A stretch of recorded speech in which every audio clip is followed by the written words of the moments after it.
Muy bien, vamos a iniciar la clase. Buen día, estimados alumnos, con todos ustedes. ¿Algunos de ustedes me dan comprendido que me están escuchando, que estoy llegando bien? Buenos días, profesor, sí se le escucha. Muy amable. Entonces, vamos a empezar nuestra clase. Como ven, hoy día toca hablar sobre las plantas, ¿no? Igual que lo hice con el caso de los animales, voy a explicarles por qué en este curso general dedicamos una clase, una semana, a hablar de estos organismos llamados plantas. La misma razón por la cual estudiamos en una clase aparte a los animales. Las plantas son para nosotros, para los seres humanos, organismos indispensables directamente para nuestra supervivencia. Desde que aparecimos en el planeta, evolutivamente, las hemos necesitado para nuestra alimentación. Nuestra alimentación es omnívora, o sea, nosotros nos alimentamos de plantas y de animales, pero nuestra alimentación básica, no sé si ustedes se han dado cuenta de eso, es vegetariana. La mayor proporción de los alimentos que consumimos son plantas, porque originalmente, evolutivamente, somos primates, y los primates son vegetarianos, todos. Los únicos primates que no somos totalmente vegetarianos somos los homínidos. Justamente esa es una de las características que nos diferencia del resto de primates. Nuestra dieta cambió. Le agregamos a la dieta vegetariana alimentos de origen animal. Eso dicen los expertos, los evolucionistas, que probablemente nos dio la energía necesaria para soportar el desarrollo evolutivo del cerebro. ¿Ah? Pero entonces, la actividad que ha permitido que la humanidad crezca de la manera que lo ha hecho exponencialmente, estamos sufriendo un fenómeno que se llama explosión demográfica, ¿cierto? Es la agricultura. Si la agricultura no se hubiera desarrollado de la manera que lo ha hecho, si hubiera tecnificado de la manera que lo ha hecho, no hubiéramos podido producir alimento suficiente para soportar a esa humanidad creciente de manera exponencial. Definitivamente. Entonces, esa es una de las principales razones por las cuales las plantas para nosotros son absolutamente indispensables. Inclusive, puedo agregarles, hay algunos grupos humanos que son vegetarianos estrictos. No comen alimentos de origen animal. Algunos por decisión propia, por cuestiones religiosas, por cuestiones filosóficas, ideológicas, sanitarias, estratégicamente sanitarias, en fin. Pero hay muchos grupos humanos que por necesidad, por pobreza extrema, solamente se alimentan de vegetales, no porque no quieran. Resulta que los alimentos de origen animal son mucho más costosos. Ustedes que se han tenido alguna vez la oportunidad de ver precios de los alimentos en los mercados, coincidirán conmigo que los alimentos de origen animal son mucho más caros que los alimentos de origen vegetal, ¿no? Que están más al alcance de las mayorías.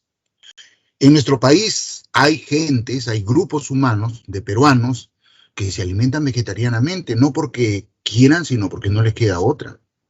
Yo no sé si ustedes cuando han viajado hacia la serranía han visto que por el camino se ven un montón de viviendas rústicas, ¿no? Bastante precarias, unas chocitas de apenas una habitación.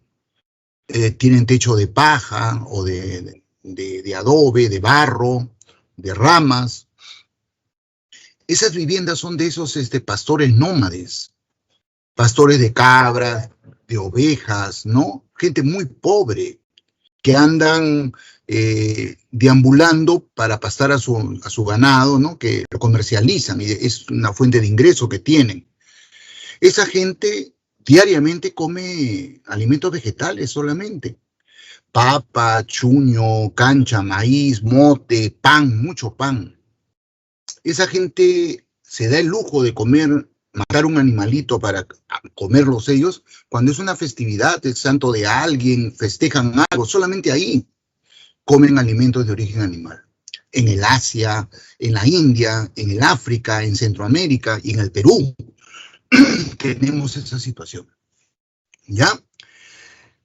Además, como ustedes muy bien saben, las plantas no solamente nos proporcionan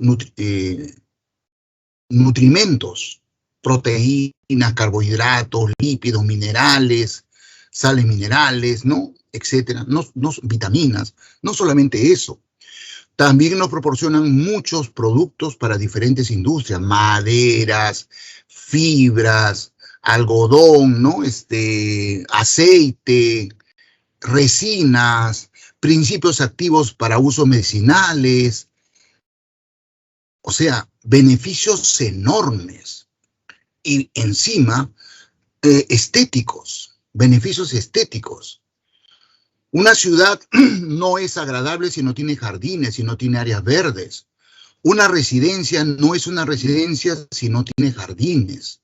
Un palacio no es un palacio si no tiene jardines, ¿no? Incluso países como el nuestro tenemos la dicha, la suerte, que cuando salimos de Lima, viajamos por el territorio patrio, pues tenemos ecosistemas hermosos. Muchos de los ecosistemas que tenemos en el Perú, debido a su importancia, han sido declaradas áreas naturales protegidas.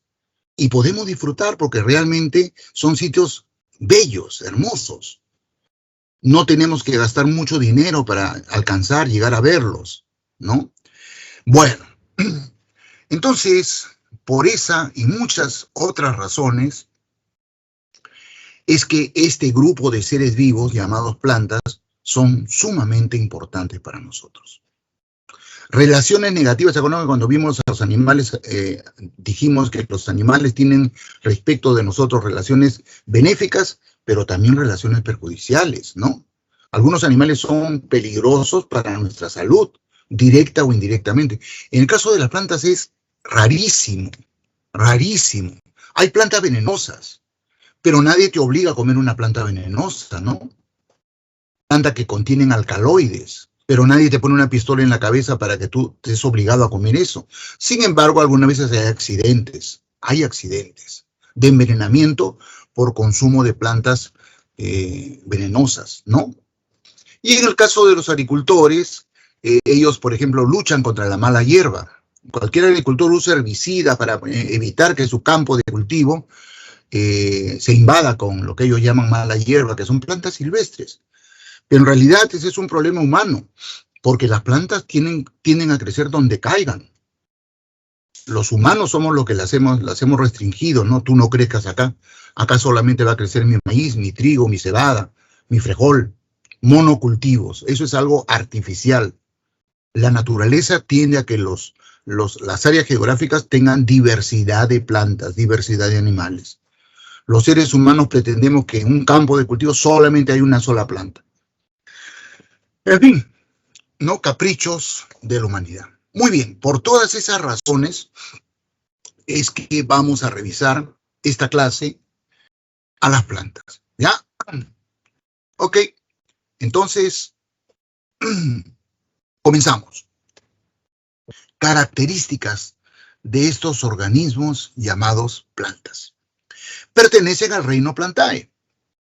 Whitaker, uno de los más notables taxónomos, sistemáticos, filogenetistas del siglo pasado, es el que propuso 5 reinos. Reino Animalia, reino Plantae, reino Fungi, reino Protistas y reino Monera. Las plantas pertenecen al reino Plantae o reino de las plantas. ¿Cuáles son las características de los organismos que pertenecen a este reino? Son eucariontes. Las células que constituyen a las plantas son células eucarióticas. Pluricelulares la mayoría. La mayoría de las plantas son pluricelulares, pero hay, por excepción y con fundamentos taxonómicos, 3 divisiones que agrupan a plantas unicelulares. Solamente 3. En el caso del reino Animalia, como ustedes recordarán, todos los animales son pluricelulares. No existen animales unicelulares, ¿ya? Acá sí. Hay 3 divisiones que agrupan a plantas unicelulares. Digo divisiones porque los taxónomos de plantas no usan la palabra filum. Ellos no usan el término filum. Ese término lo han cambiado por el término división. División es sinónimo de filum. Son caprichosos. Los taxónomos de plantas son gente bien caprichosa, bien controversial, ¿no? Es bien interesante cómo una especialidad, una profesión puede cambiar el carácter, el temperamento de una persona, ¿no? Y eso es cierto. El médico es diferente al carácter del ingeniero, del abogado, ¿no? Del biólogo, el físico, el matemático. Tenemos una tipología que lo marca la profesión que uno tiene. Bueno, dentro del campo de los biólogos, los botánicos y más aún los taxónomos de plantas son gente muy particular, ¿ya? Entonces ellos usan el término división. Hay 3 divisiones de plantas que comprenden organismos unicelulares. Las células de estos organismos tienen pared celular. Las células de las plantas tienen pared celular. Y la pared celular está constituida por un polisacárido llamado celulosa en su gran mayoría. Hay plantas que tienen otros polisacáridos, ¿eh? Pero la gran mayoría presentan paredes celulares constituidos por celulosa. Y las células de las plantas presentan cloroplastos. Por lo tanto, las plantas son fotosintéticas.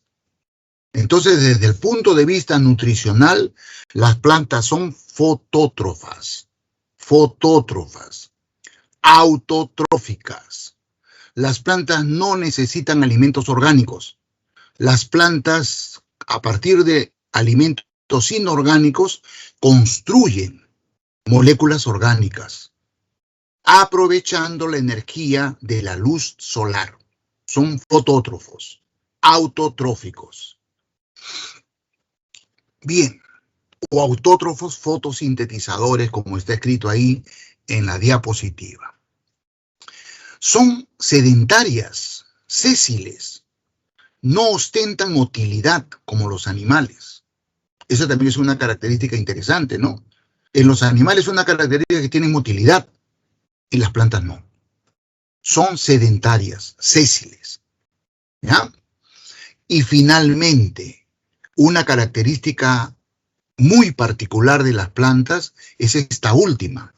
Presentan alternancia de generaciones. Esta es una característica exclusiva de ellas, de las plantas. Esto no ocurre en los animales. Esto no ocurre en los animales, ni en los hongos, solamente en las plantas. Alternancia de generaciones. Diríamos, así como cuando hicimos la semana pasada, estudiamos a los animales, dijimos que una característica exclusiva de los animales era la coordinación nerviosa.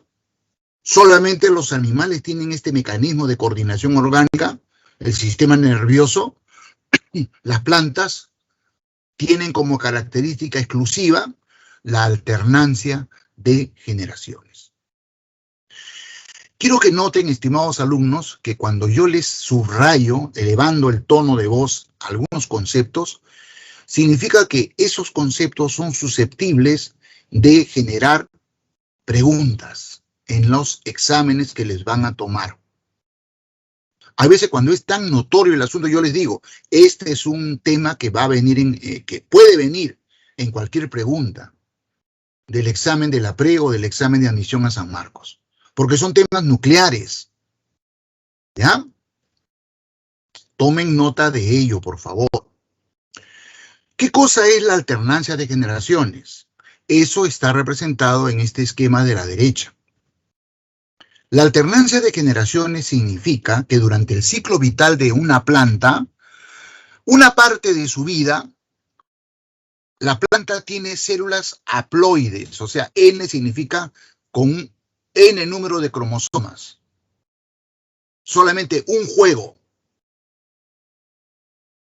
A esa planta se le llama gametofito, como está escrito ahí, gametofito. Es un gametofito. Es la fase haploide. Es la fase haploide. O sea, todas las células de esta planta son haploides. Entonces a esta planta le llamamos gametofito. En este gametofito, alguna parte de su cuerpo, de su soma, produce espermatozoides. Estos de acá, gametos masculinos, que son haploides, ¿no es cierto? Y otra parte de su cuerpo, u otro gametofito, otra planta, produce gametos femeninos, o sea, óvulos. Cuando los espermatozoides se encuentran con los óvulos, los espermatozoides fecundan al óvulo, o sea, unen sus núcleos haploides. Eso se llama fecundación.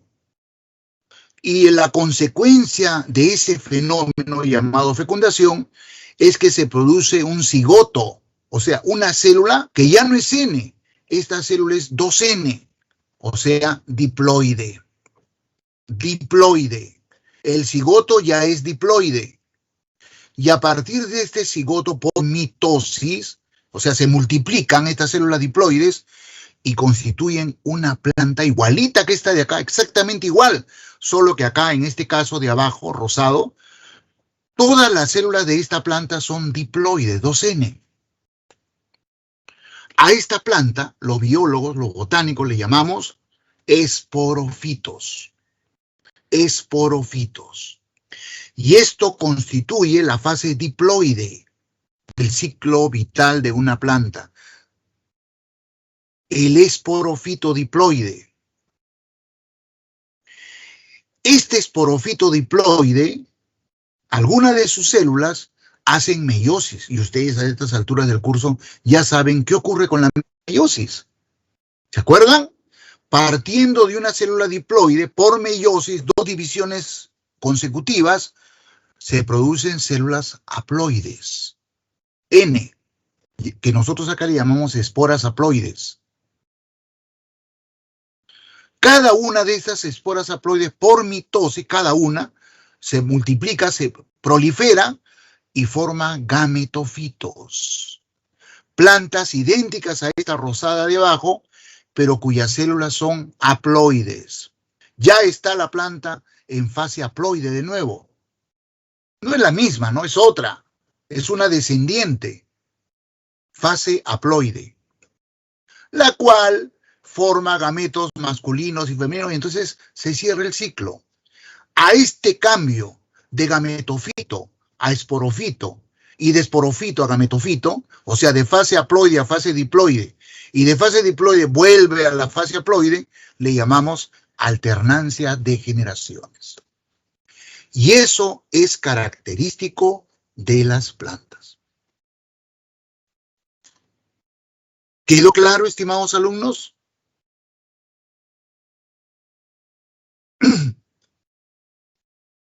Cualquiera de ustedes, denme un check, un visto bueno. ¿Quedó claro? Perfecto, muchachos. Bacán.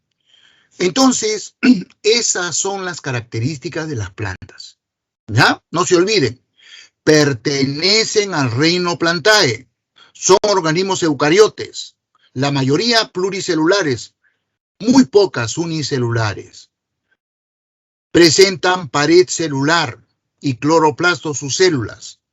Su nutrición es autotrófica fotosintética y presentan alternancia de generaciones. Continuamos. Esta es una vista, vamos a pasar esto acá. Esta es una vista global de estos organismos, ¿no? Una vista panorámica de toda la diversidad de plantas que existen. Tenemos a las algas, que son plantas, todas las algas son acuáticas. Tenemos a los musgos, que son plantas terrestres, ¿ya? Pero de pequeño tamaño. De pequeño tamaño, muy chiquititas. Y necesitan mucha humedad para poder vivir. Tenemos a los helechos, también plantas terrestres. Estas plantas son más evolucionadas que los musgos. Los helechos ya han desarrollado tejidos. Ni en los musgos ni en las algas hay tejidos. Eso que hemos estudiado en una clase, ¿se acuerdan? Parénquima, meristemos, floema, xilema. No, ni las algas ni los musgos presentan esos tejidos. Por lo tanto, las algas y los musgos no tienen órganos vegetales. Los musgos y las algas no tienen raíz, no tienen tallo, no tienen hojas, menos flores. Los órganos aparecen desde los helechos, porque en ellos ya hay tejidos vegetales. Aquí ya aparece el floema, aquí ya aparece el xilema, los parénquimas. Lo único que no tienen aún los helechos es flores, ni semillas, ni flores, ni semillas. Todavía no aparece por evolución la producción de flores y la producción de semillas. Las flores y las semillas aparecen desde las gimnospermas. Estas ya son plantas con semillas y con flores. Y en la cúspide de la evolución de las plantas están las angiospermas, plantas con semillas y con flores. Estas flores típicas que nosotros reconocemos, ¿no? Flores que tienen pétalos, sépalos, estambres, pistilos. Estas gimnospermas no tienen este tipo de flores. Tienen unas flores raras, unas flores que nosotros le llamamos conos. Conos. Esos conitos que usamos para hacer la corona de Adviento en la Navidad que ya se nos viene. ¿Han visto esos conitos? Parecen unas piñas. Esas son las flores de las gimnospermas. Entonces, en resumen, esta diferenciación de plantas obedece a una diferenciación filogenética, ¿no es cierto? Evolutiva. El término filogenético significa evolutivo. Las plantas más primitivas que existen y que han existido son las algas. Es decir, la vida vegetal comienza en los ambientes acuáticos, probablemente los mares. De ahí se extendió a las aguas continentales, por el tema de las mareas, ¿no? Las mareas antiguamente, estoy hablando de millones de años atrás, hace 1000 millones de años, eran mucho más fuertes que las actuales. Porque no sé si ustedes saben que la Luna, nuestro satélite natural, estaba más cerca a la Tierra que lo que está ahora. Y las mareas se producen como consecuencia de la atracción gravitatoria de la Luna. Entonces las mareas prácticamente cubrían a los continentes, a la Pangea. Entonces muchas de estas algas marinas quedaban atrapadas en concavidades del territorio continental y bueno, se iban adaptando, ¿no?, a ese ambiente diferente que el ambiente marino. Por eso es que actualmente encontramos algas marinas y algas de aguas continentales. Pero la vida vegetal empezó en el ambiente acuático. La reproducción, la nutrición, etcétera, todo estaba adaptado al ambiente marino en las plantas primitivas. Algunas de estas algas que invadieron los continentes, cuando esta parte se secó, pues tuvieron que adaptarse al ambiente totalmente seco. Y eso dio lugar a la aparición de un nuevo tipo de plantas llamadas briófitas o musgos. Estas plantas llamadas briófitas o musgos son el equivalente a los anfibios en los animales. Ustedes saben que los anfibios también evolucionaron a partir de los peces, de un grupo de peces. La vida animal también apareció en el ambiente acuático y paulatinamente se adaptó a la vida terrestre, ¿no? Igual pasó con las plantas. Un tránsito de la vida acuática a la vida terrestre es las briófitas. O sea que si nos remontamos hace pues 600, 700 millones de años atrás, pudiéramos viajar a través del tiempo, no veríamos pinos, abetos, maíz, no, helechos, no existían. Con las justas habían musgos. Plantas que recién se estaban adaptando a la vida terrestre. ¿Ya? Posteriormente, Cada vez era más necesario la adaptación a la vida terrestre, la nutrición, la reproducción, etcétera, y a partir de las briófitas, alguna de ellas evolucionó dando origen a las pteridofitas, o comúnmente llamados helechos. Las pteridofitas o helechos son plantas mucho más adaptadas a la vida terrestre que las briófitas. Las briófitas necesitan mucha humedad. Los helechos también, pero menos que las briófitas. Y finalmente, cuando a partir de estos helechos, algunos grupos de ellos, adaptándose a la vida terrestre, lograron producir semilla, listo. Era el triunfo de la vida vegetal en los ambientes continentales. Cuando las plantas empiezan a producir semillas, listo, ya estaban absolutamente adaptadas a la vida terrestre.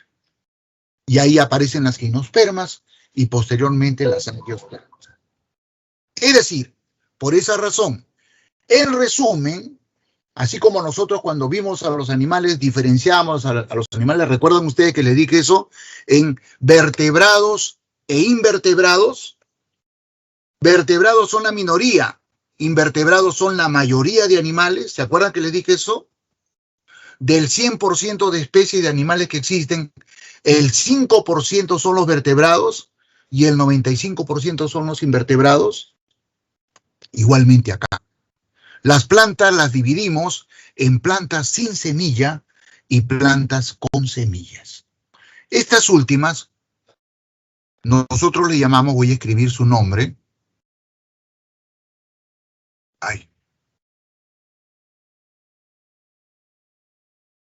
Le llamamos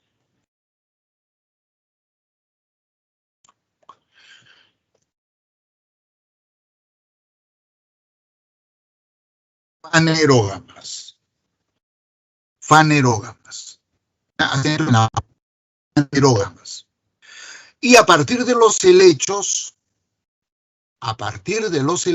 para arriba, hasta las fanerógamas, a partir de acá, le llamamos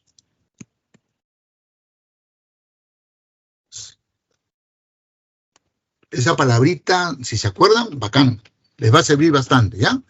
O sea, desde los helechos aparecen las plantas vasculares, plantas con tejido vascular, floemas, a los botánicos le llaman criptógamas. Y cuando aparecen las gimnospermas, y la gimnosperma ya no es una criptógama, la gimnosperma ya es una fanerógama. Y las plantas que están para abajo, musgos y algas, son simplemente plantas sin semilla. Entonces, esta diapositiva que les estoy mostrando en este momento muestra eso, ¿no? Una visión panorámica de estos organismos llamados plantas. ¿Ok? Igual que lo hicimos con los animales, ahora voy a describir taxonómicamente a las plantas. Vamos a comenzar con las más primitivas, con las algas.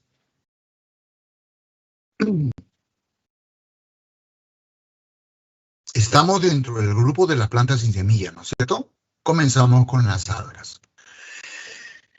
Este término, algas, en realidad no es una categoría taxonómica. No es un término taxonómico que usan los taxónomos para decir, bueno, es una división, es una clase. No. Simplemente es el nombre que les damos a toda planta cuyo hábitat es el agua. Toda planta acuática es un alga. ¿De acuerdo? Bien. ¿Qué características tienen estas plantas llamadas algas? Plantas totalmente acuáticas. Bueno, son, como les dije hace un momento, las plantas más primitivas que existen. Pueden ser organismos microscópicos o macroscópicos, ya les he dicho. Hay algunas plantas que son unicelulares, microscópicas. Bueno, justamente están en el grupo de las algas. Era imposible pensar que estén en el grupo de las plantas superiores, ¿no? Estas plantas unicelulares están en este grupo, en las algas.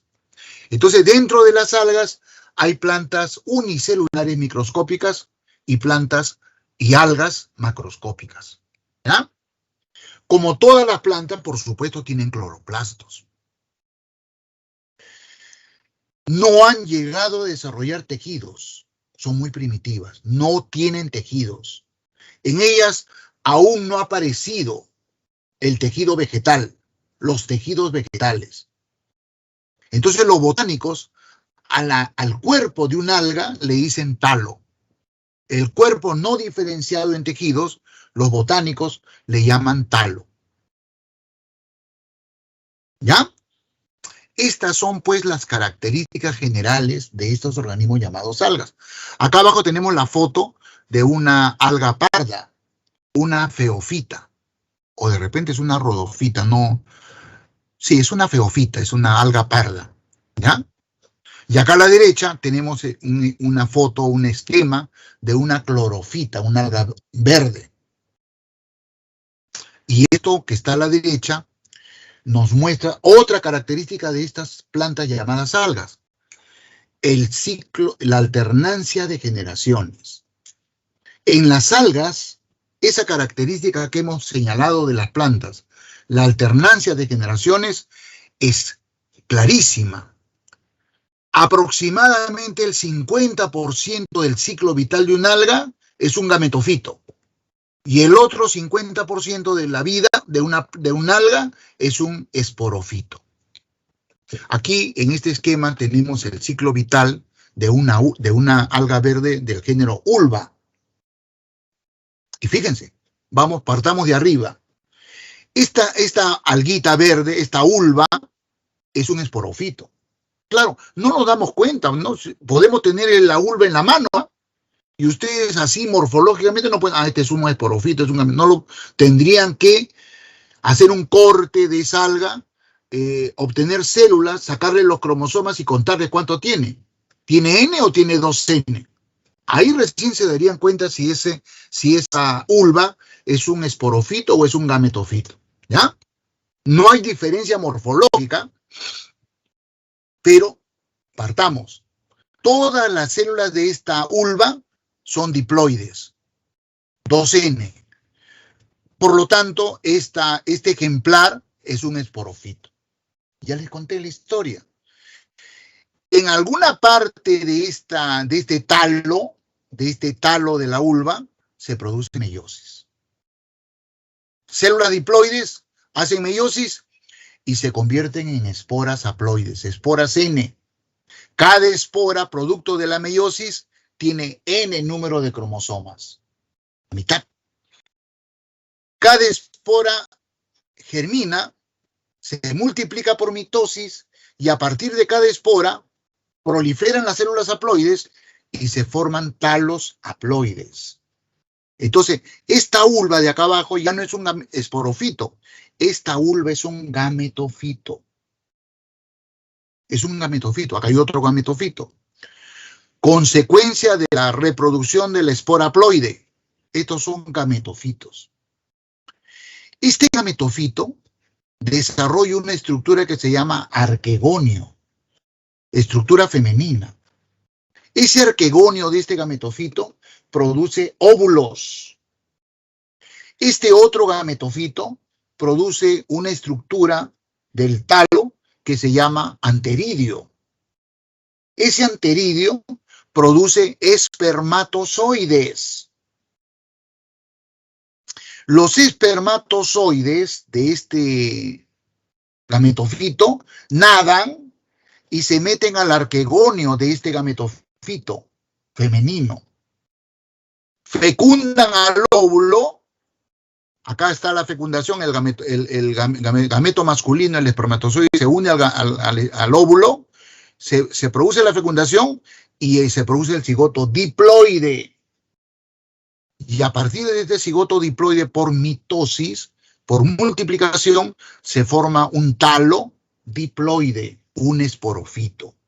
Y así sucesivamente. Todas las algas, estimados alumnos, realizan este ciclo vital, esta alternancia de generaciones, clarísimo. La mitad de su vida es diploide, esporofito, y la otra mitad de su vida es haploide, gametofito. Todas las algas. Listo. Entonces, veamos las divisiones que hay dentro de este grupo de plantas acuáticas llamadas algas. Tenemos a la división euglenofita, tenemos a la división pirrofita, tenemos a la división crisofita. Estas tres divisiones agrupan a algas unicelulares, microscópicas, perdón. Y las tres divisiones que están en la parte inferior agrupan a algas pluricelulares, macroscópicas. La división clorofitas, también llamadas algas verdes. La división rhodofitas, también conocida con el nombre de algas rojas. Y la división feofitas, también conocida con el nombre de algas pardas. Entonces, las plantas llamadas algas comprenden 6 divisiones, 3 microscópicas y 3 macroscópicas. Obviamente, ustedes deducirán que estas algas unicelulares microscópicas forman parte en los ecosistemas acuáticos donde viven de un componente del ecosistema llamado fitoplancton. ¿Se acuerdan? En todo ecosistema acuático hay plancton. Y el plancton está formado por 2 componentes, el fitoplancton y el zooplancton. El fitoplancton está constituido por cualquiera de estos grupos de algas unicelulares. Bien, hablemos un poco de cada una de ellas, de estas divisiones. Comencemos con las euglenofitas. Yo no sé si ustedes alguna vez en un curso de ciencias naturales, de biología, el profesor les ha hablado de las euglenas. Las euglenas son unos organismos unicelulares curiosos, porque en algunos de ellos son fotosintéticos, pero otros son heterotróficos. Se alimentan de materia orgánica. Son bien curiosas. Diríamos, son un híbrido entre planta y protozoario. Son y no son, ¿no? Son esas rarezas que tiene la naturaleza. Bueno, voy a decirles algunas características de las euglenofitas. Son algas unicelulares con flagelos. Ahí está, se ve el flagelo, ¿no? Viven preferentemente en lugares con aguas estancadas. No tienen pared celular, por lo que pueden cambiar de forma fácilmente. No tienen esa rigidez de la pared celular. La velocidad de división celular es mayor que la de los cloroplastos que contienen. Por eso, algunas euglenas se quedan sin cloroplastos, porque las células se dividen más rápido que los cloroplastos. Entonces, vamos a encontrar euglenas fotosintéticas y euglenas sin cloroplastos, no fotosintéticas, heterotróficas. Son unos organismos bien curiosos realmente. Las euglenofitas. ¿Ya?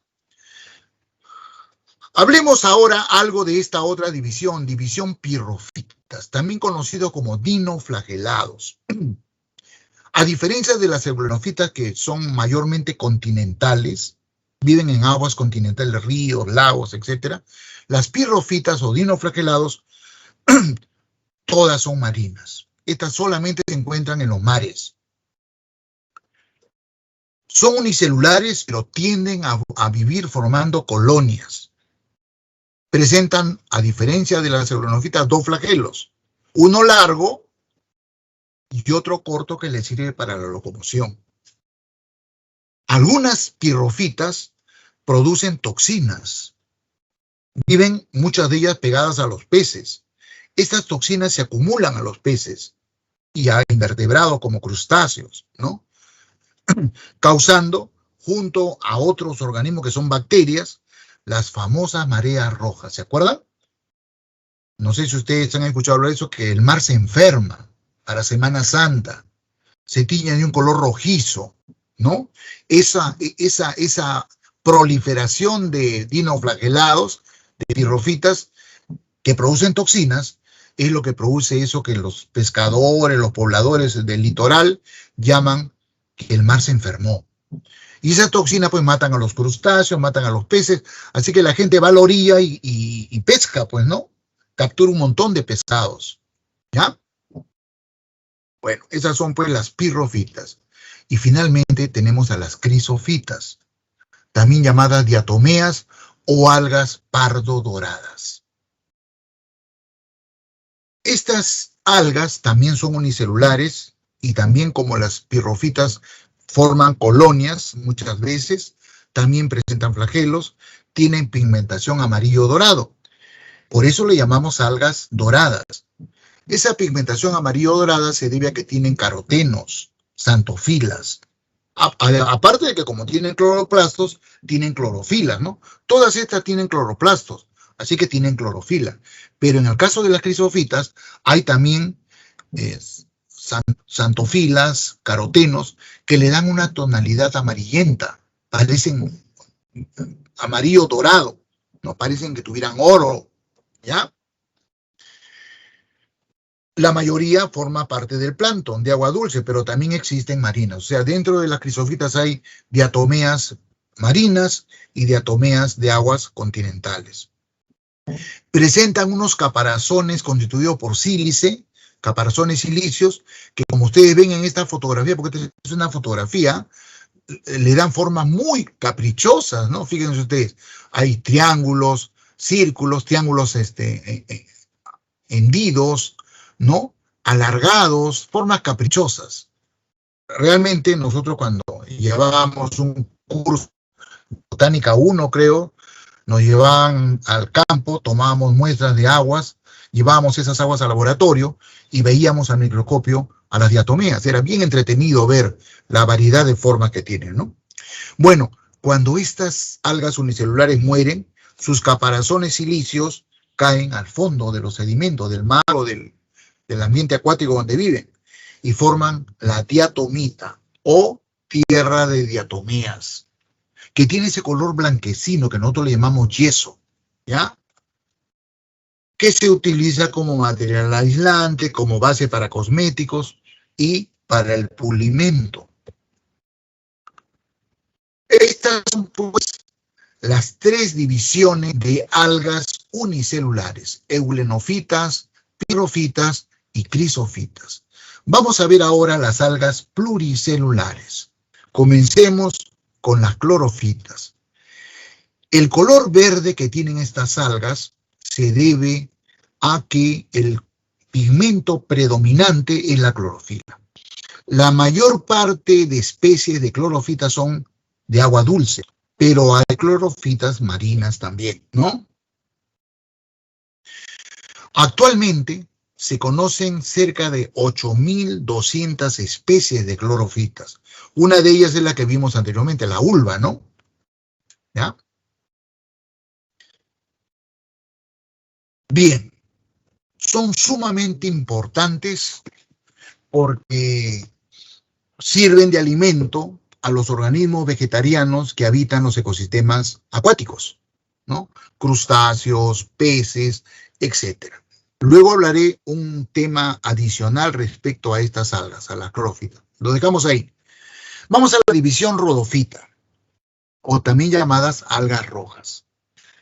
El color rojizo que tienen estas algas, tienen por supuesto clorofila, porque tienen cloroplastos, pero el color rojizo se debe a la presencia del pigmento llamado ficoeritrina en unas estructuras, en unos plastidios conocidos por ese color rojizo que tienen como rodoplastos. Además también tienen ficocianina, que acentúa ese color rojizo que tienen, ¿no? Que porque es un color azulado, pero con la ficoeritrina le dan esa tonalidad no roja vermellón, sino un rojizo así medio azulado, ¿no? Estos pigmentos, la ficoeritrina y la ficocianina, le permiten a estas rodofitas realizar fotosíntesis con menor cantidad de luz. O sea, nosotros podemos encontrar rodofitas a mayores profundidades, a diferencia de las clorofitas que suelen vivir en la superficie prácticamente, ¿ya? Son marinas. Y algunas de ellas recubren su pared celular con carbonato cálcico, por eso es que se ponen un poco pétreas, ¿no? Obteniendo un aspecto pétreo. Y de esa manera forman los famosos corales, ¿ya? Estas algas son muy importantes para nosotros porque estas son varias especies de rodofitas son las que usamos para alimentarnos. Claro, en el Perú hay poca costumbre de alimentarnos de algas. Con las justas en nuestro plato criollo, el ceviche, le ponemos el yuyo, ¿no? El yuyo es una rodofita. Pero en el Asia, en la India, se comen muchas algas, se consumen muchas algas. No sé si ustedes se han dado cuenta cuando van al Chifa, habrán visto que las comidas del Chifa, que son de origen asiático, tienen bastantes algas. Son, entonces, muy importantes en ese sentido, ¿no? Otras rodofitas se utilizan para elaborar cremas, pasteles, helados y productos cosméticos. Esas cremas que consumen, sobre todo las damas, cremas humectantes, cremas limpiadoras de maquillaje, cremas reductoras de tejido graso, son extraídas de estas rodofitas, ¿ya? Nosotros, por ejemplo, usamos un polisacárido obtenido de rodofitas llamado agar. Nosotros los microbiólogos, cuando le agregamos el agar, que es un polisacárido de rodofita, a un caldo de cultivo, el caldo se torna sólido. Entonces ese caldo se convierte en un agar. ¿Y para qué nos sirve el agar a los microbiólogos? Cuando sembramos bacterias sobre agar, las bacterias producen colonias. Y eso nos permite tipificar a las bacterias, identificarlas, ¿no? Y el agar se usa en la industria alimentaria, pues, ¿no? Como espesante, etcétera, ¿ya? Bien, y finalmente tenemos a las feofitas o algas pardas. Ese color pardo oliváceo que tienen las feofitas se debe a la presencia de un pigmento que se llama fucosantina, que se almacena en los plastidios junto a la clorofila. Casi todas las feofitas son marinas, ¿ya? Pueden alcanzar algunas especies de feofitas tamaños gigantes. Por ejemplo, hay un género de feofita llamada Sargassum, cuyo talo, una cinta, ¿no?, llega a alcanzar, se han encontrado especímenes de 100 metros de longitud.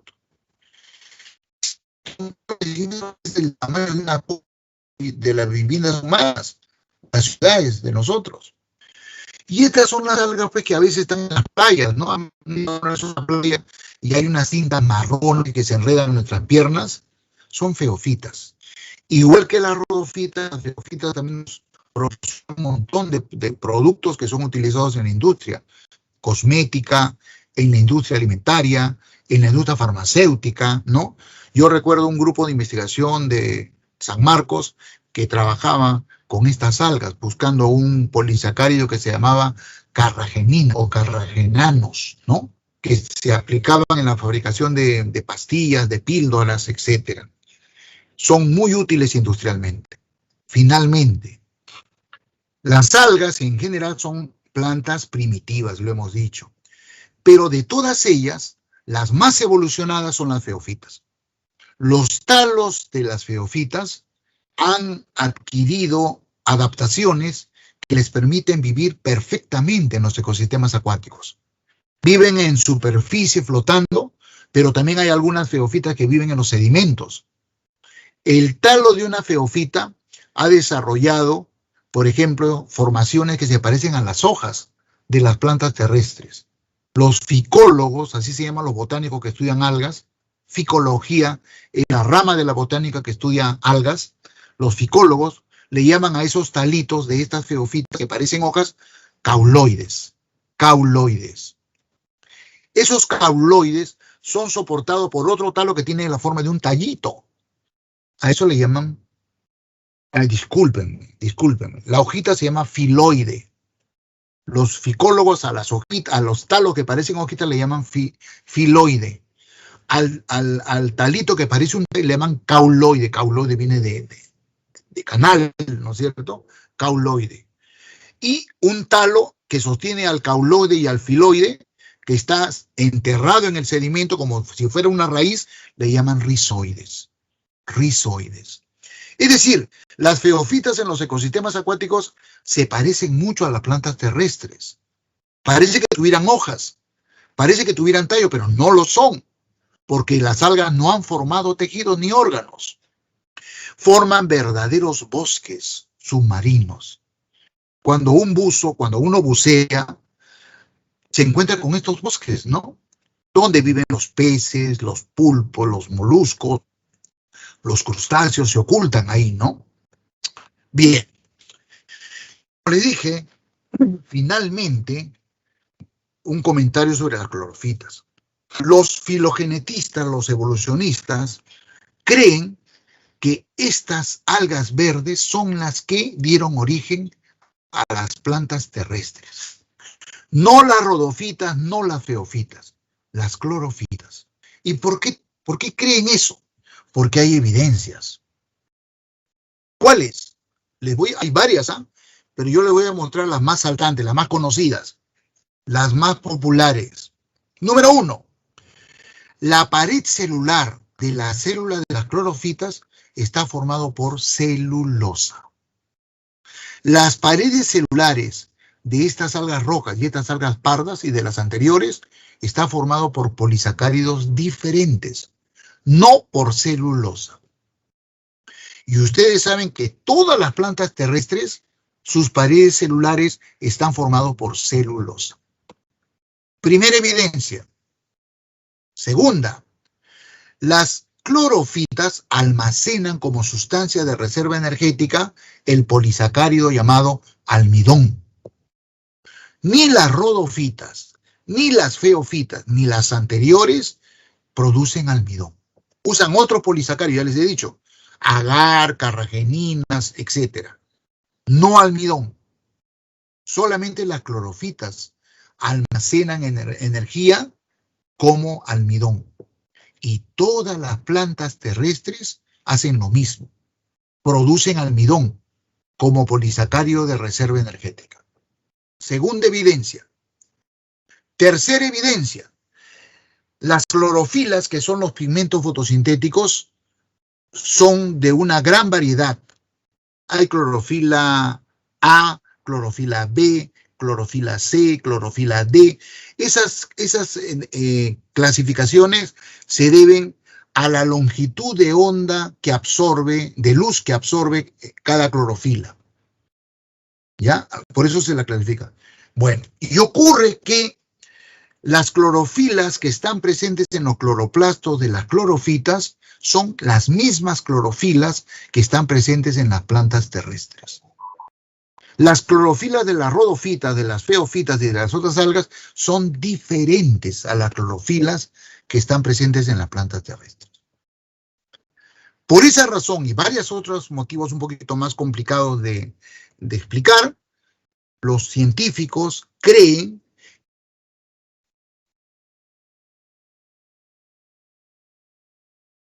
de adaptar, evolucionaron y dieron origen a las briofitas o musgos, a las primeras plantas terrestres. Entonces vamos a estudiar ahora las briofitas o musgos.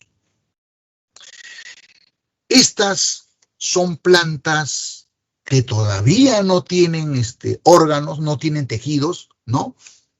Son plantas, por supuesto, sin semilla. Necesitan mucha humedad todavía para vivir. Se mantiene la alternancia de generaciones. Acá tienen ustedes el ciclo de vida de un musgo foliar, ¿no? Estos musgos que tienen estas hojitas se llaman musgos foliares. Y fíjense ustedes, el musguito, la plantita verde, es un gametofito. O sea, sus células son haploides. Todos los musgos tienen células haploides. N, número de cromosomas, son gametofitos.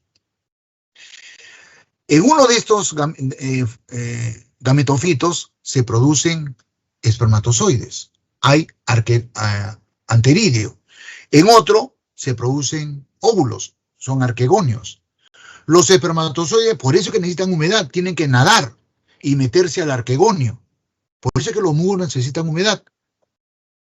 Una vez que el espermatozoide del anteridio sale, se mete al arquegonio, se encuentra con el óvulo, lo fecunda y se forma el cigoto. Ese cigoto crece, es este tallito de acá.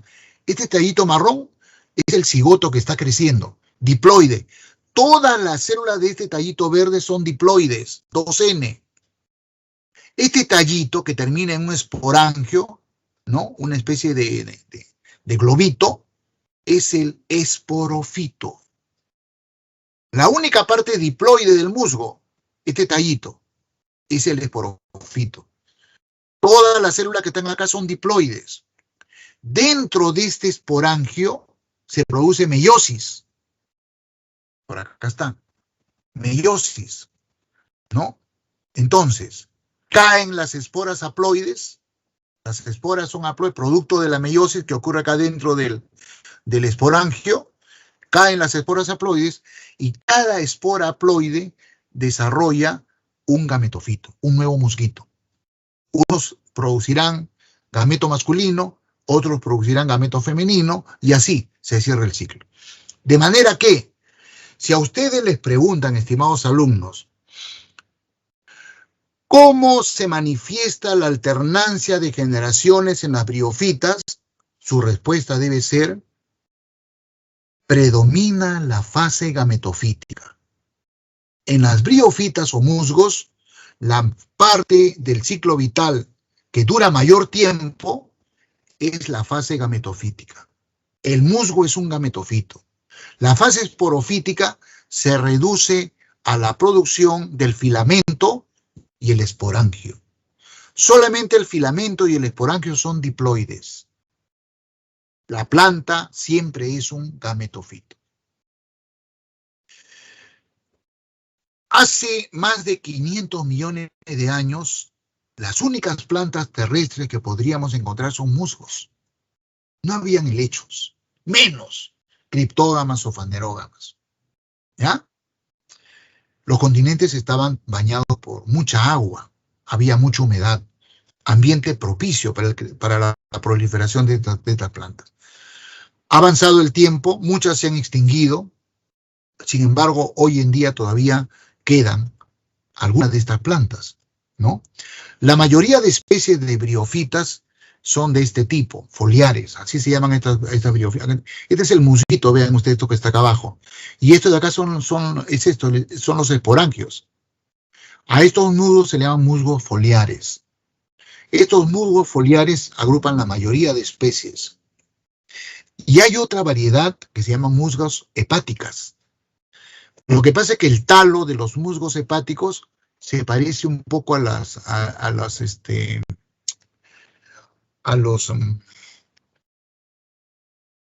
lóbulos del hígado. No sé si ustedes tienen en su mente, en su memoria, cómo es un hígado. Tiene lóbulos, ¿no? Ya, se parecen a los lóbulos del hígado. De ahí el nombre de hepáticas. Hay mucho menos cantidad de especies de hepáticas que de musgos foliares. Y ahí hay un tercero que acá no lo han puesto, pero yo sé eso, se llaman musgos ceratófilos. De estos quedarán 2 o 3 especies que han sobrevivido, los ceratófilos. Tal vez lo escribo para que ustedes tengan el dato, ¿no? Para que... ya. Lo voy a escribir. Ceratófilos. Los ceratófilos, ¿ya? Entonces hay tres grupos de musgos. Musgos foliares, estos de acá, o musgos hepáticos y musgos ceratófilos. ¿Qué diferencia los ceratófilos de los otros dos? Este esporangio, este filamento, tiene la forma de una cornamenta de venado. O sea, es ramificado. Entonces, si ustedes alguna vez en su vida, en el campo, ven un musguito que tiene este tallito, ¿no? Ramificado, es un ceratófilo. Es bien difícil que lo encuentren porque son bien raros. Los musgos más abundantes son estos musgos foliares. ¿Ya? Bueno, estas plantitas son enanas. Este tamaño de esto es milímetros.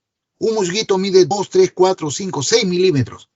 Porque los talos necesitan estar en contacto con el suelo húmedo. Necesitan mucha humedad. Seguimos avanzando. Cuando estas plantas primitivas ya cada vez tenían el ambiente más seco, esto, por selección natural, como lo dice Darwin, obligó a que aparecieran mutantes que ya presentaban tejidos conductores, vasos leñosos que podían llevar el agua desde el suelo hasta la parte más alta de la planta. Estaba apareciendo el xilema. Pero antes de que aparezca el xilema había aparecido el parénquima. Y antes del parénquima, el meristema. Todo esto hubo, ¿no? Células meristemáticas, células parenquimáticas, células de sostén, células conductoras de tráqueas, de xilema y, por supuesto, células liberianas, ¿no? Conductos liberianos que iban a construir el floema. Nacen los helechos, las pteridofitas, ¿ya? Los helechos, las pteridofitas. Estas plantas ya tienen tejidos, ya presentan tejidos. Las pteridofitas ya presentan tejidos. Ya hay parénquima, ya hay meristemos, ya hay floema, ya hay xilema.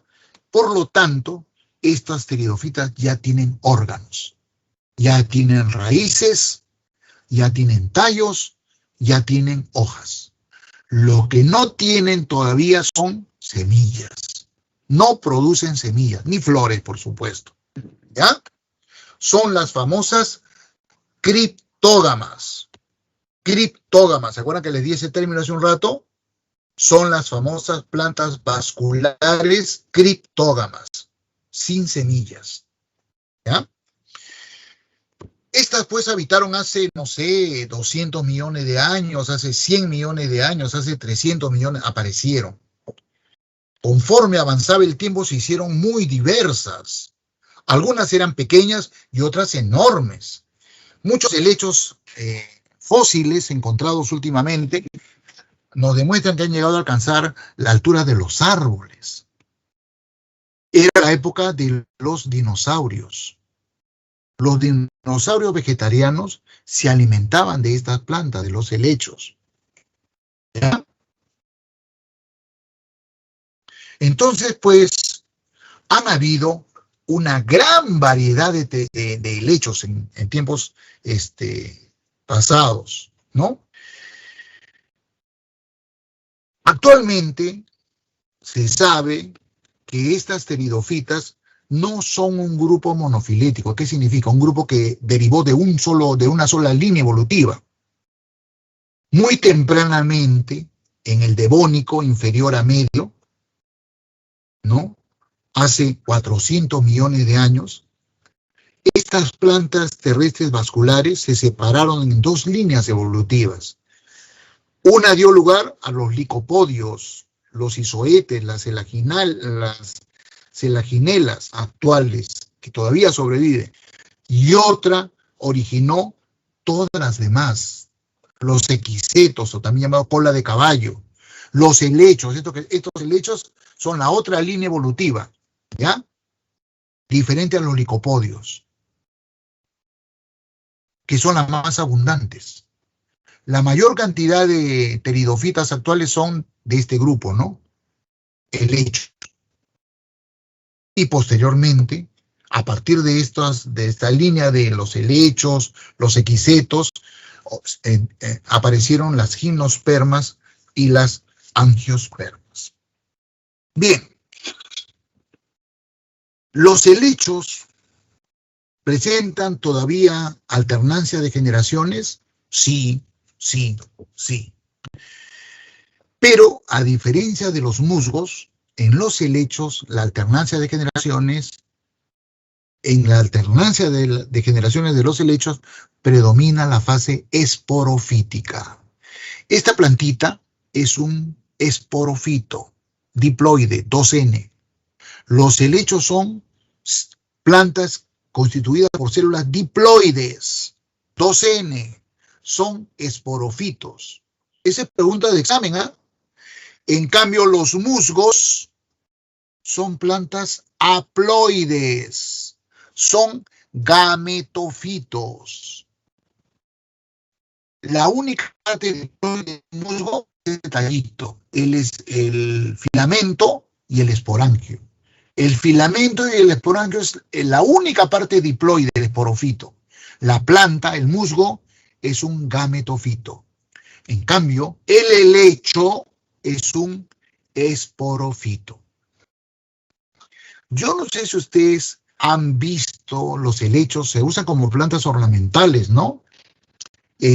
Una hojita de un helecho tienen estas protuberancias marroncitas, ¿ven? Que estamos viendo acá. Nosotros los biólogos a estas protuberancias les llamamos, voy a poner el nombre acá, voy a escribirlo en este lado. Ay, caramba, ya fregué. Ya fregué. A ver, ahí está. A estas protuberancias marrones nosotros le llamamos soros. ¿Ya? Soros. Toda la planta es diploide. Dentro de estos soros, acá está, ¿no? Dentro de estos soros, esta es una amplificación de esto de acá. Dentro de estos soros, a partir de las células diploides que contiene, se produce meiosis. Y ya ustedes saben lo que pasa cuando ocurre en la meiosis, con una célula diploide. 2 divisiones celulares consecutivas producen esporas haploides. Esporas haploides. Estas esporas haploides, cuando caen al suelo, germinan, ¿no? Y producen una estructura que se llama protalo. Protalo, que es una estructura haploide. Es un gametofito. O sea, el musgo se ha convertido en un protalo. El protalo es el gametofito del helecho.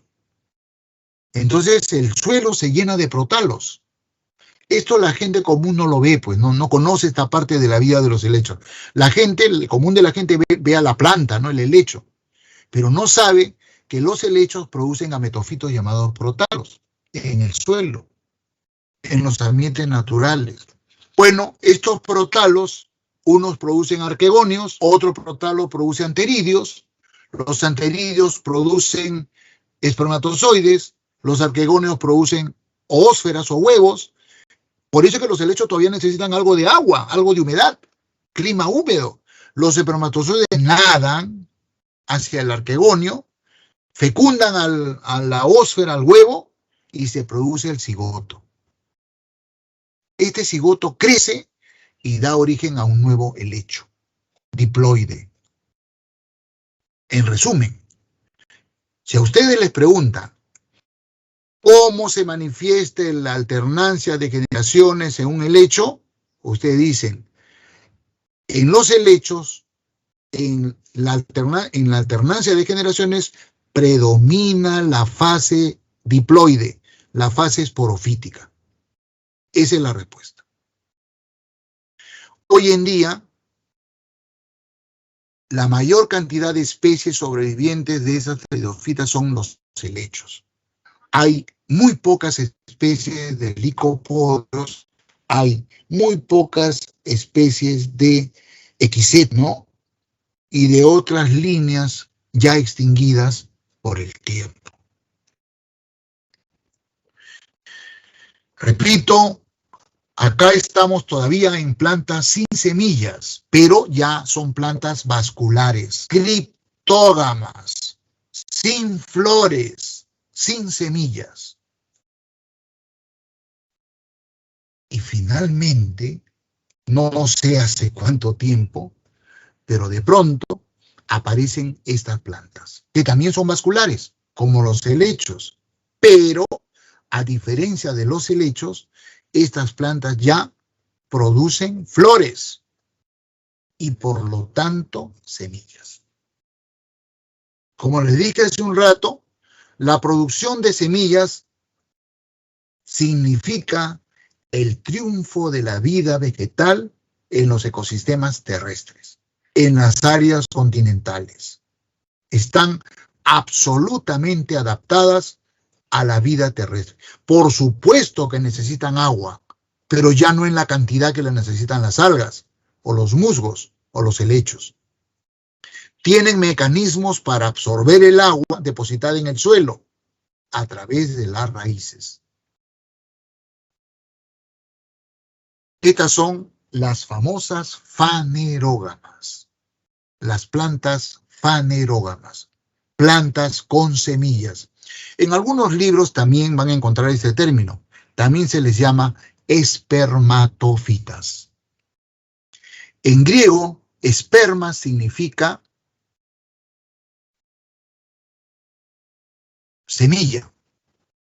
Fito significa planta, plantas con semillas.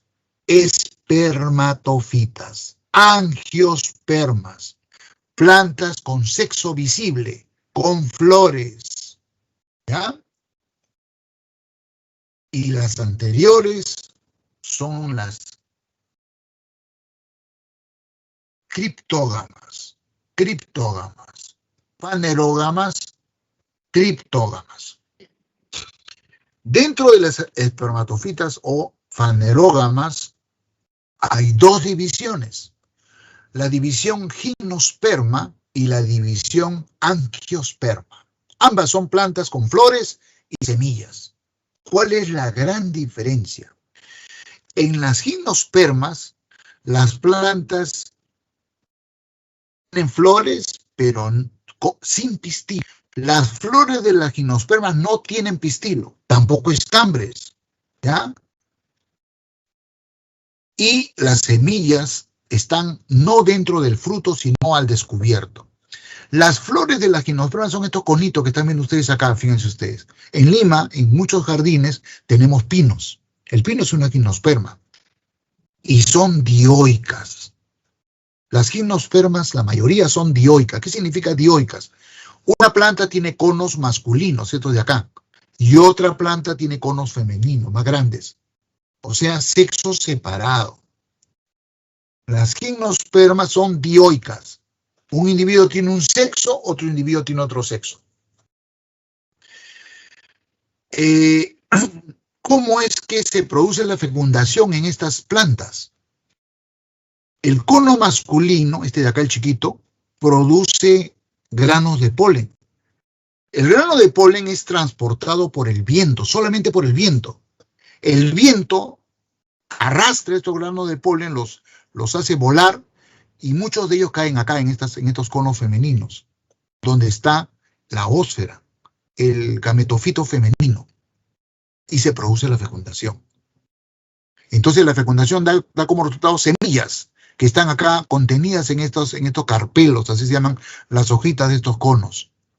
Esa semilla, cuando cuando este conito cae, las semillas caen también al suelo y germinan y dan origen a una nueva planta, ¿no?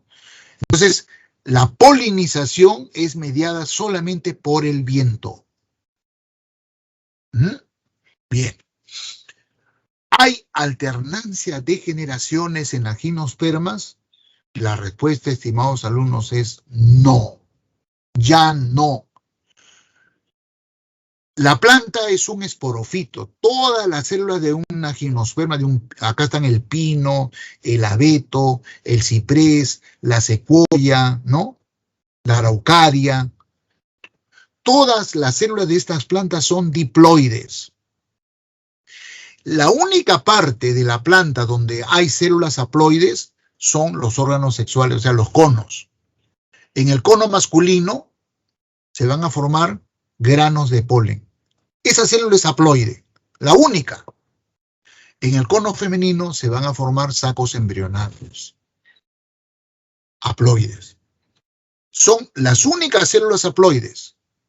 Todo el resto de la planta son células diploides. No.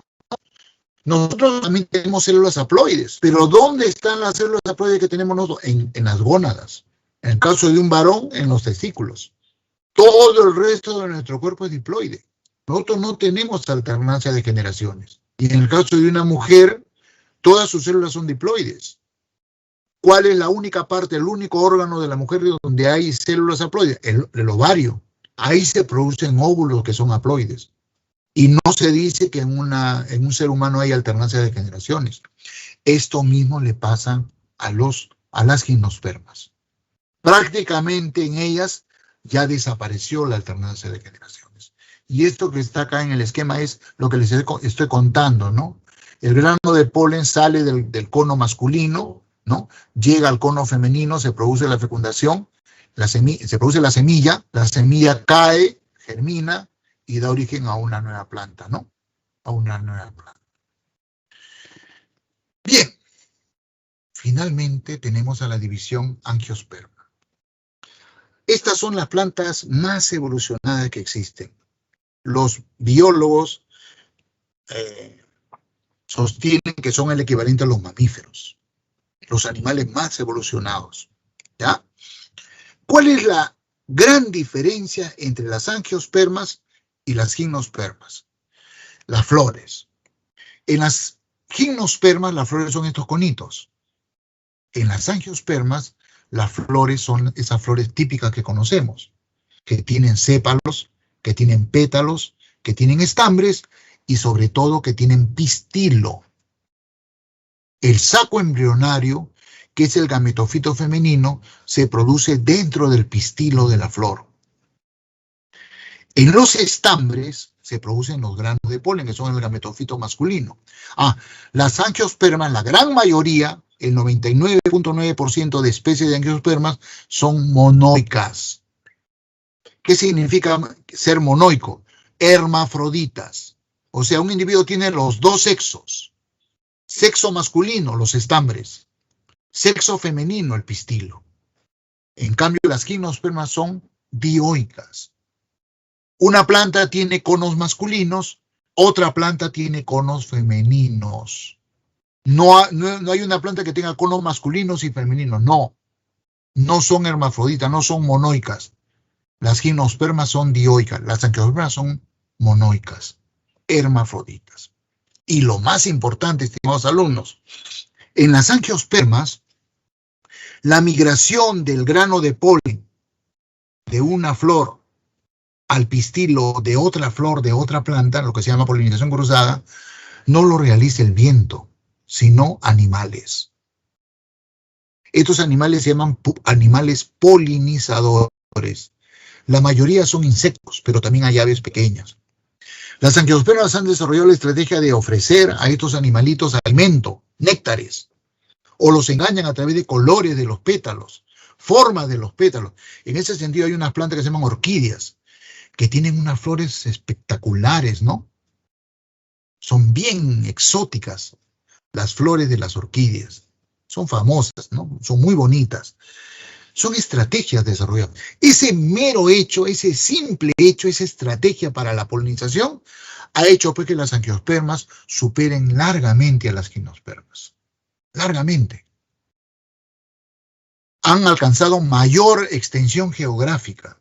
Son las plantas que dominan el planeta actualmente, las angiospermas, sobre las gimnospermas. Las gimnospermas son importantes porque todas son árboles.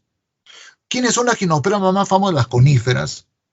Esos árboles coníferos de hojas perennifolias que abundan en todo el norte del Asia, el norte de Europa, ¿no? O el norte de América, en Canadá. Canadá se caracteriza porque tiene grandes bosques de coníferas, ¿no? El norte de Estados Unidos también. Las coníferas. Pino, ciprés, abeto, secuoyas, son coníferas. ¿Ya? Bueno, y finalmente, las angiospermas, esta división, tiene dos clases, dos divisiones, dos variedades.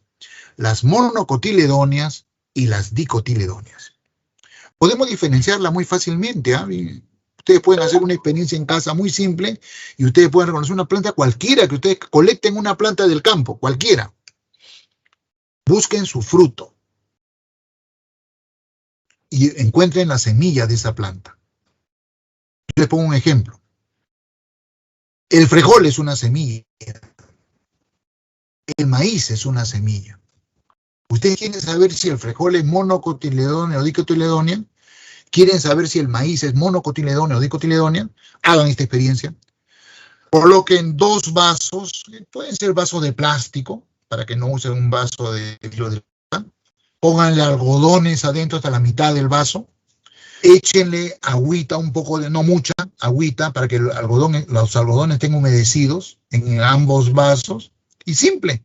En uno de los vasos coloquen el frijolito y en el otro vasito coloquen el maíz. Y déjenlo varios días y van a ver cómo esa humedad estimula la germinación de esas semillas. ¿Qué van a ver? Del granito de maíz, al germinar la semilla, al romper las cáscaras que envuelven a la semilla, sale una hojita que se llama cotiledón. Del maíz sale una hojita. Vayan a ver el frijol. Del frijol le salen 2 hojitas, 2 cotiledones. Conclusión, el maíz es una monocotiledonia, el frijol es una dicotiledonia.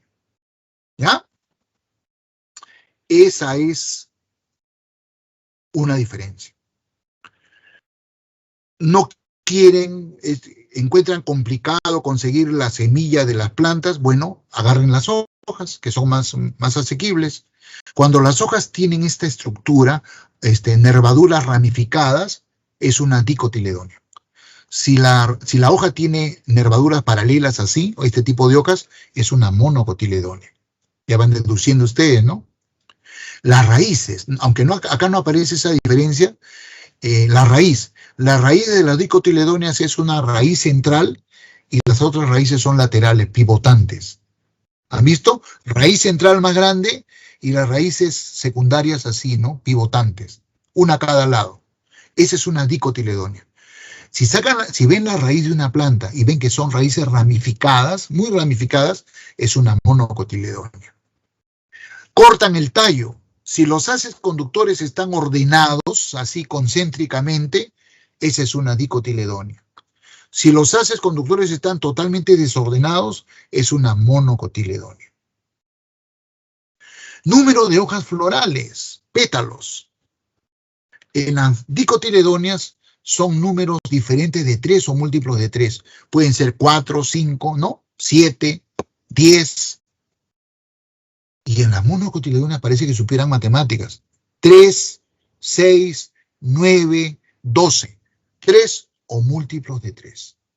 Es curioso, pero esto se cumple. Bueno, y a nivel del grano de polen, esto es más difícil que lo vean. Tienen que usar un microscopio, ¿no? En las dicotiledonias se ven 3 poros y en las monocotiledonias un solo porito. Muy bien, con esto yo creo que terminamos el tema. Bueno, ahí está, obviamente, si en las gimnospermas ya no se ve la alternancia de generaciones, obviamente en las angiospermas menos. Y esto de acá ya no lo voy a desarrollar porque esto lo hice, si ustedes recuerdan, cuando hice reproducción sexual en plantas. Justamente en la clase de reproducción usamos el modelo de las angiospermas para representar la reproducción sexual. Así que todo esto lo conocen. ¿Ya? Entonces lo paso. Y llegamos al tema final. Con esto termino mi clase. ¿Cuáles son los principales usos que le damos a las plantas? Fuente de alimentación. ¿Qué tipo de nutrientes, de alimentos encontramos en la planta? ¡Todos! Las plantas nos proveen proteínas, nos proveen carbohidratos, nos proveen lípidos, aceites, nos proveen minerales, nos proveen vitaminas, todo. Por eso es que hay personas que pueden vivir perfectamente comiendo solamente plantas. Pero no crean que es tan fácil, ¿eh? No es cuestión de, yo voy a comer eso. No. Cuando un ser humano prescinde de los alimentos de origen animal, carne, leche, huevos, productos lácteos, y se alimenta solamente de plantas, no es fácil, ¿eh? tienen que tener una orientación por una nutricionista. Tienen que balancear. ¿Qué comen? Alimentos cítricos, hortalizas, fuente de carotenos,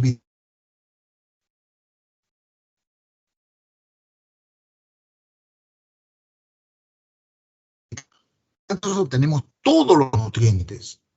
¿Qué cosa comemos de las plantas? Pues ahí, como ven ustedes en la tabla, todo. Comemos raíces. Miren, por ejemplo, dentro de la planta nativa de la cual consumimos raíces está la yuca, el camote, la racacha, de las que nos introdujeron los europeos, beterraga, zanahoria, rabanito, son raíces. Comemos tallos, los tubérculos, ¿no? Nativos, papa, oca, maca, oyuco, masgua, achira, de los tallos introducidos, los tubérculos, caña de azúcar, espárrago, frutos, por supuesto, lo más rico de una planta, ¿no? Tenemos un montón de frutos autóctonos de América. Ahí tienen lúcuma, tuna, chirimoya, ¿no? Etcétera. Y por supuesto, los europeos nos introdujeron varios frutos, ¿no? Naranja, manzana, melocotón, ¿no? Plátano, etcétera. Semillas, legumbres, frijol, maní, maíz, quinoa, kiwicha, arveja, garbanzo, las introducidas. Comemos hojas, yuyo, paico, muña, huacatay, acelga, brócoli, col, lechuga, ¿no? Flores, la coliflor, son flores, ¿ya? Comemos todo. Bueno,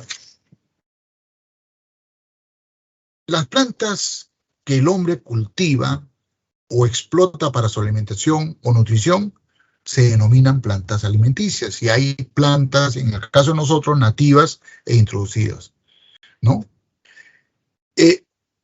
Aproximadamente el 95% de estas plantas que nosotros consumimos para nuestra alimentación son angiospermas, ¿ya? Y los alimentos que nos brindan son muy variados, como lo he dicho, existiendo diferentes criterios para su clasificación. Uno de ellos clasifica según su consumo en 5 grupos, que ustedes conocen perfectamente, ¿no es cierto? Los cereales o gramíneas. Ejemplo de cereales o gramíneas: trigo, maíz, avena, cebada, ¿no? Y bueno, hay unos que le llamamos pseudo cereales, quinoa, kiwicha, ¿no? Son pseudo cereales. Leguminosas, son tan ricas, o legumbres, ¿no? Frijol, delicioso, payar, tamarindo, haba. Frutas, cítricos, azucaradas, oleaginosas, condimenticos, aquellas que producen sustancias especiales que otorgan un sabor específico a los alimentos, ¿no? ¿Cómo no mencionar a la pimienta, la canela, el ajo, el ají, los ajíes tan ricos que tenemos en el Perú? Bueno, pues este es todo un tema, ¿no? Todo un tema. Plantas medicinales. Desde muy temprano nos dimos cuenta que muchos componentes de las plantas, de las hojas, de los tallos, de las flores, tenían sustancias que tenían actividad biológica, principios activos, ¿no? Esto lo saben muchas personas de manera intuitiva y se va transmitiendo de generación en generación. Generalmente la gente que vive en el campo tiene mucho mayor conocimiento que las personas citadinas de esto. En nuestro país, en la Amazonía, hay un montón de curanderos, de brujos, gente que conoce las propiedades medicinales de muchas plantas, y también en la sierra y en la costa, ¿no? Los famosos chamanes. Entonces, solamente como ejemplo, ¿no? de esto dio origen a la medicina, pues la medicina antigua prácticamente era el uso de plantas medicinales. El médico no practicaba cirugías. Básicamente trataba a los pacientes, bueno, tenía una técnica para diagnosticar una enfermedad y luego para aplicarle un tratamiento. El tratamiento básicamente consiste en aplicar plantas medicinales.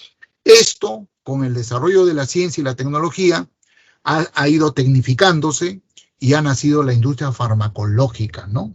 La primera rama de la industria farmacológica que aparece es la farmacobotánica. Posteriormente ya se le han agregado a los principios activos obtenidos de plantas, principios activos obtenidos de animales también, y sintéticos, por supuesto.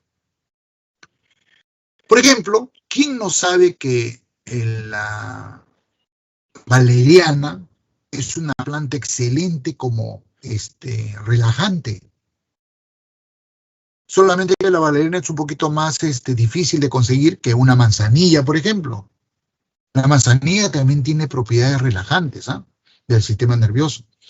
El día que ustedes vayan a rendir un examen, tómense una tacita de manzanilla antes de ir a tomar el examen y les va a tranquilizar, les va a relajar. ¿Ya? Una, no más. Porque también si no se relajan demasiado y ya, pues pasa cualquier cosa, ¿no? Cicatrizantes. La sábila, por ejemplo, tiene propiedades cicatrizantes, probadas. Y ahora últimamente estamos usando la sangre de grado, que tiene propiedades cicatrizantes extraordinarias. Yo he probado, por ejemplo, con algunos miembros de mi familia, mi padre sufría de una úlcera duodenal. Ningún medicamento pudo cicatrizar esa herida. Comenzó a tomar sangre de grado y se desapareció la herida. Excelente cicatrizante la sangre de grado, como la sábila. Desinfectante, por ejemplo, el llantén. Desinflamante también, ¿no? Yo conozco, por ejemplo, una leguminosa, la tara silvestre. No sé si ustedes han escuchado hablar de ella, la tara. Es una baya, una vainita que tiene unos frijolitos rojitos, la tara. Es silvestre, vayan al campo y lo hagan una infusión de tara cuando tienen, por ejemplo, amigdalitis o faringitis, les duele la garganta, tienen adoloría, no pueden ni pasar la saliva, fiebre. Hagan gárgaras con esta infusión de tara.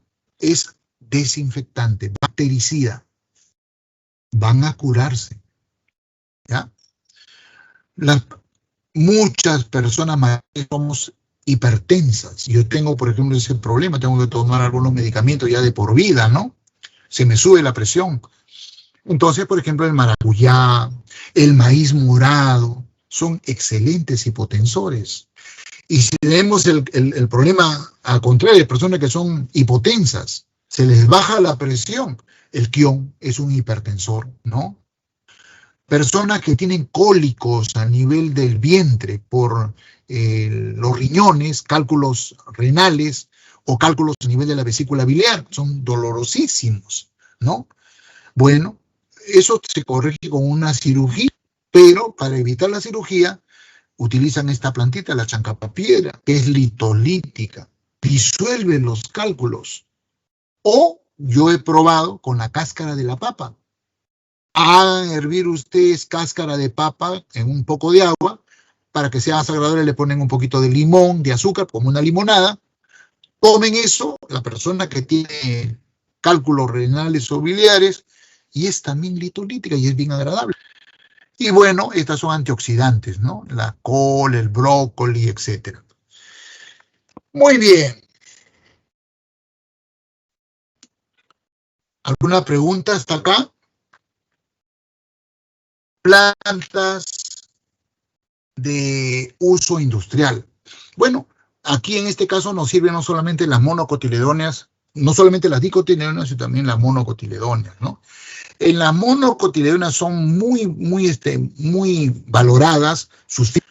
Las monocotiledóneas se caracterizan porque producen fibras muy interesantes para la industria. El caso de la totora, el agave, la cabuya, ¿no? Y por ejemplo, en el caso del coco, de la palma aceitera, extraemos aceite, ¿no? De las palmeras en general. Tenemos una variedad de palmeras realmente increíbles en toda nuestra Amazonía. Yo tengo una colega que es botánica que se ha dedicado al estudio filogenético y ahí lo traslada a la parte aplicativa sobre palmeras. Es una especialista en palmeras. Una persona brillante. Y bueno, de las dicotiledóneas ni hablar, ¿no? Fibras, aceites, madera, etcétera, etcétera. O sea, tremendamente importante. Y lo que le conté en la clase pasada, el problema del impacto de la actividad humana sobre la biodiversidad no solamente se manifiesta ostensiblemente en los animales. Ya hemos visto en la clase pasada cómo hay muchos animales que están en una situación de peligro de extinción, ¿no? Las plantas también. Las plantas también.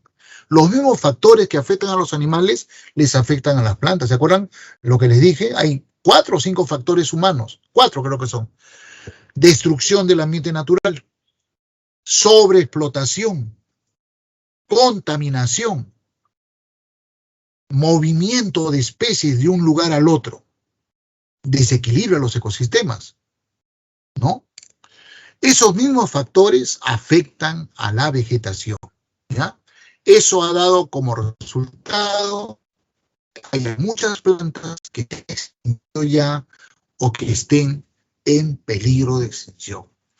El caso del cedro, caoba, el ispingo en la Amazonía peruana, el caso del mangle, en el departamento de Tumbes tenemos un manglar donde la planta predominante es el mangle, el caso de la uña de gato, que últimamente se descubrió que tenía propiedades anticancerígenas, ¿no?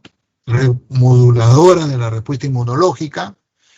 El caso de la puya raimondi, que es una planta histórica muy hermosa. La puya raimondi tiene una inflorescencia, miren, la planta está chiquita. Esto grande que se ve que parece un árbol es la inflorescencia, o sea, las flores. Es enorme y es endémica del Perú, de América. Esta planta no hay en otra parte del mundo. Y tiene el nombre de un sabio italiano que se enamoró del Perú y escribió su obra maestra, que es el Perú, ¿no? Botánico, Antonio Raimondi, ese que nos dijo, pucha, ustedes son un mendigo sentados en un banco de oro. Ya quisiera que en Italia tuviera la 10ª parte de la riqueza que tienen ustedes. Italia sería una potencia mundial. Ustedes no lo aprovechan. Bueno, en honor a él, a esta planta le llamamos la puya raimondi. Está en peligro de extinción. La quina, este es el arbolito que aparece en el escudo nacional, ¿no? Este árbol se hizo famoso porque de un principio activo de la quina se extrae un principio que se llama la quinina, que se ha empleado para el tratamiento de la malaria, ¿no? Del paludismo. Y esta que es nuestra flor representativa. Todas estas plantas, y como otras en el norte, en Piura, ¿no? El hualtaco, el guayacán, ¿cómo se llama? El algarrobo, están en peligro de extinción. La población ha diezmado los bosques de algarrobos en el norte del Perú para convertirlos en leña. Esa leña que usamos en Lima para el pollo a la brasa es algarrobo, hualtaco, guayacán, de un ecosistema único en el mundo que se llama bosque tropical seco, que es diferente al bosque tropical húmedo, lluvioso, que es el de la Amazonía peruana. Ese ecosistema del norte, Sullana, Piura, Tumbes, donde predomina el algarrobo, está en peligro de extinción. Bueno, y para terminar, hay un tema que es crucial. Ya les he dicho, hay poblaciones humanas que se mueren de hambre, que no están debidamente alimentadas. Hay fotos. ¿Han visto esa foto de niños africanos, mujeres africanas desnutridas terriblemente, que se están muriendo de hambre, mientras que hay otras sociedades que hacen despilfarro de dinero? Eso es inhumano, ¿no?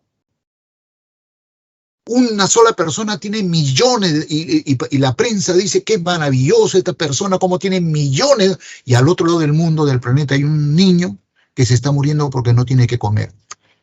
¿Creen ustedes que si Dios y Jesús viera eso estaría de acuerdo?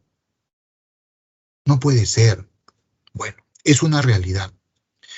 Y cuando un ser humano no se alimenta en los primeros años, en los 3 primeros años de su vida, ya no tiene reversión, está fregado toda su vida. Su sistema nervioso no va a desarrollar, ya está malogrado para toda la vida. Esa constatación ha hecho que surja este concepto que se llama seguridad alimentaria y nutricional. Caramba, ¿qué pasó? ¿Qué hice? ¿Están viendo, por favor, el PPT, estimados alumnos? Se está viendo, ¿no?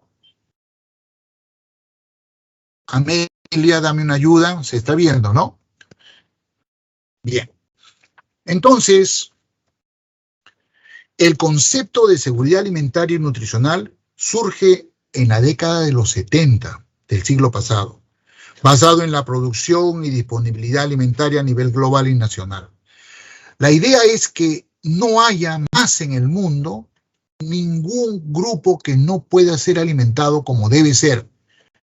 Es un derecho constituido en la Carta Magna, que es la constitución de cada país. Sin embargo, aún en nuestro país hay todavía gente desnutrida. Es algo que tenemos que solucionar, ¿no? Entonces, este concepto está basado en 4 principios. ¿Cuáles son esos principios? El principio de disponibilidad, este de acá. Este principio sostiene que debe haber disponibilidad de alimentos a nivel local o nacional, teniendo en cuenta la producción, o sea, no debe dejar de producirse ese alimento. Si no hay que importarlo, si es un alimento necesario. Una vez importado, almacenarlo adecuadamente para que no se dañe y ponerlo a disposición de la población que es el destinatario final de ese alimento. Este criterio es entonces sumamente importante. El otro es consumo y estabilidad. Se refiere pues a solventar las condiciones de inseguridad alimentaria transitoria de carácter cíclico relacionados a la falta de alimentos en momentos determinados del año, ¿no? Así como el acceso a recursos de las poblaciones asalariadas que dependen de ciertos cultivos. En este componente juega un papel muy importante la existencia de almacenes o silos en buenas condiciones, así como la posibilidad de contar con alimentos e insumos de contingencia para las épocas de déficit alimentario. Por ejemplo, en los países desarrollados como Estados Unidos hay grandes almacenes de granos, de maíz, de soya, para si hubiera una catástrofe, si hubiera una guerra, el país tiene su alimentación garantizada, ¿no? Eso se llama consumo y estabilidad. Acceso y control sobre los medios de producción, la tierra, el agua, los insumos, la tecnología, el conocimiento, ¿no es cierto? La falta de acceso y control es frecuentemente la causa de la inseguridad alimentaria y puede tener un origen físico, ¿no? O económico, ausencia. Esto es lo que pasó durante la reforma agraria del presidente Velasco Alvarado. Velasco hizo una primera medida que fue derivar la propiedad de los terrenos de cultivo al proletariado, a los campesinos, pero los dejó abandonados. No les dio acceso a medios de tierra, de tecnología. Obviamente los condenó al fracaso. Por eso fracasó esa reforma agraria. No bastaba con darle las tierras, ¿no? Había que asesorarlos, había que darles un apoyo económico para que hicieran inversión en tecnología, en maquinaria. Y finalmente, consumo y utilización biológica. El consumo se refiere a que las existencias alimentarias en los hogares respondan a las necesidades nutricionales, a la diversidad, a la cultura y a las preferencias alimentarias. El tema es que nosotros, los costeños, los limeños sobre todo, estemos adquiriendo costumbres foráneas. Y como los de provincia nos siguen a nosotros, ellos también se adecúan a nuestra forma de alimentación. Y entonces alimentos que se consumían en provincias ya no se están consumiendo, ya no tienen demanda. Los agricultores ya no las cultivan porque no tienen mercado. Y estamos perdiendo diversidad de plantas sumamente valiosas, sumamente valiosas. Ok, y con esto termino mi clase de hoy. ¿Ya? Entonces, finalmente, me quedan 6 minutos, vamos a discutir un poco el ejercicio.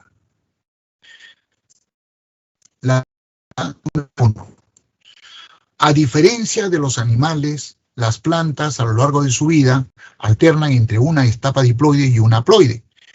Esto se denomina alternancia de generaciones.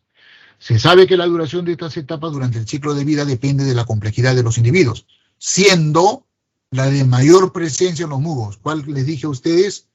La fase gametofítica, ¿cierto? La respuesta acá es la letra C, entonces. ¿Ya? Pregunta número 2. Algunas algas rojas son utilizadas directamente como alimento, tal es el caso del nori o del yuyo de los mares. Además de realizar consumo directo, también podemos obtener derivados que se puedan utilizar en la industria alimentaria. Es el caso de, te conté, el agar, la letra B, ¿no es cierto? Pregunta número 3.